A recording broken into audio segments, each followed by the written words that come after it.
ఆదివారం పూట ఇక్కడికి ఎవరు రారా? వచ్చేవాడు మనుషులు కారా? ఆ లిఫ్ట్కి తాళాలు వేశారు. ఇంత శరీరం వేసుకుని పైకి రావడం నిజంగా లేట్ అయిపోయిందంటే పరిగెత్తుకుంటూ వచ్చా. ఆదివారం ఆ లిఫ్ట్ అయితే కనీసం ఉంచాలి కదా. ఏందో నాకు అర్థం కావట్లా ఎందుకు ఈ లిఫ్ట్ బంద్ చేశారు. ఎనీవే ఇదొక కమర్షియల్ సినిమా.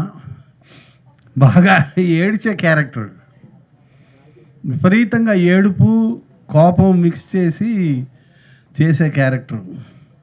నిజంగా చేసేటప్పుడు టఫ్. అంతకన్నా టఫ్ ఏంటంటే ఇప్పుడు నాకు ఏడుపు క్యారెక్టర్ చేయడం అన్నది అలవాట్లేదు. ట్రాజడీ చాలా కష్టం. అన్నిటికన్నా కష్టం కామెడీ, మనకు తెలిసిందే. అయితే కామెడీ యాక్టర్ అన్నీ చేయగలగాలి, చేయగలిగితేనే కామెడీ పండుతుంది. అన్నీ చేయలేనప్పుడు కామెడీ పండదు, మనకు అందరికీ తెలిసిందే. కామెడీ చేయగలిగేవాడు అన్నీ చేస్తాడు, చేయగలడు అని చెప్తారు. కానీ ట్రాజడీ ఒకటి, రౌద్రం ఒకటి చేయడం కత్తి మీద సామే. చేశాను, బాగానే చేశాను. లొకేషన్లో బాగానే వచ్చింది, అందరూ చప్పట్లు కొట్టారు. I was very happy. డబ్బింగ్లో చుక్కలు కనిపించాయి. ఆ వెనక మాట్లాడుతున్న వాళ్ళు మీరు మాట్లాడేస్తే నేను మొదలు మాట్లాడతా హ్యాపీగా. నన్ను ఎంతసేపు ఆగమని అవుతాయి, నాకేం ఇబ్బంది లేదు. అయితే డబ్బింగ్ చాలా కష్టం. లొకేషన్లో జనాభా ఉంటారు, మాట్లాడుతూ ఉంటాము, చుట్టుపక్కల క్యారెక్టర్లు ఉంటారు, ఆ మూడ్లోకి వెళ్ళిపోతాం. డబ్బింగ్లో 6x6 గదిలో ఒక మైకు, అక్కడికి పిక్చర్ రోల్ అవుతుంటే చేయడం నిజంగా అలవాటు లేని రసం. చేశారు. సాయి అక్కడ ఉండి ఇలా కాదు బాబాయ్, ఇలా చేయి, ఇలా ఇది మిక్స్ చేయి అని గైడ్ చేశాడు, చేయగలిగాను.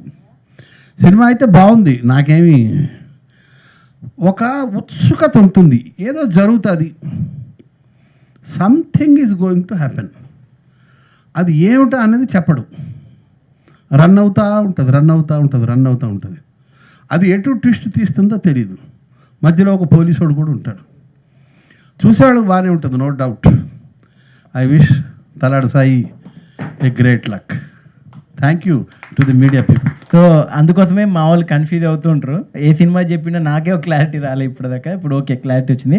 సో వినోదన్న, ఇందాక ఒక విషయం చెప్పడం మర్చిపోయారండి. మా వినోద్ ఫిల్మ్ అకాడమీలో ఇందులో ఈ ప్రతి సినిమాలో, సాయి చేసే ప్రతి సినిమాలో మా వినోద్ ఫిల్మ్ అకాడమీ స్టూడెంట్స్కి కనీసం ఒక 10-15 మందికి ఛాన్స్ ఇస్తూ ఉంటారు. యాక్టింగ్ నేర్పించడం ఒక ఎత్తు అయితే, వాళ్ళకి ఛాన్సెస్ రావటం, ఛాన్సెస్ ఇప్పించడం అనేది ఇంకొక ఎత్తు అండి. మేము ఎంతో కష్టపడి యాక్టింగ్ నేర్పించి అవకాశాల కోసం వాళ్ళకి రకరకాల ఆడిషన్స్ వాటన్నిటికి పంపిస్తూ ఉంటాం. అలాగే